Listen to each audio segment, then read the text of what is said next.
సరైనోడు తర్వాత అల్లు అర్జున్ అంతకంటే హిట్ కొట్టాలని భావిస్తున్నారు. అందుకే హరీష్ శంకర్ దర్శకత్వంలో చేస్తున్న దువ్వాడ జగన్నాథం సినిమా కోసం శ్రమిస్తున్నారు. అందుకు తగ్గట్లుగానే ఈ సినిమా ఫస్ట్ లుక్, టీజర్లకు మంచి రెస్పాన్స్ వచ్చింది.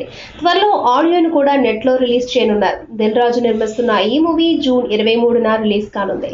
ఇది థియేటర్లోకి రాకముందు నెక్స్ట్ సినిమాని మొదలెట్టనున్నారు. రచయిత వక్కంతం వంశీ దర్శకత్వంలో బన్నీ నటించనున్నారు. శిరీష, శ్రీధర్ లగడపాటి నిర్మిస్తున్న ఈ సినిమాకి బన్నీవాస్ కూడా నిర్మాణంలో భాగం పంచుకుంటున్నారు.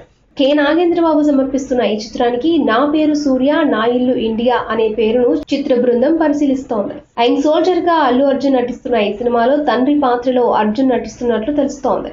అర్జున్ కూడా గతంలో అనేక దేశభక్తి సినిమాలు చేశారు.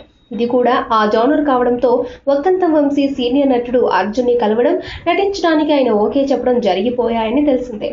ప్రస్తుతం నితిన్ లైవ్ మూవీలో నటిస్తున్న అర్జున్ ఈ మూవీ పూర్తయిన వెంటనే నా పేరు సూర్య, నా ఇల్లు ఇండియా టీంతో కలవనున్నారు. Like and subscribe Eagle Media Works.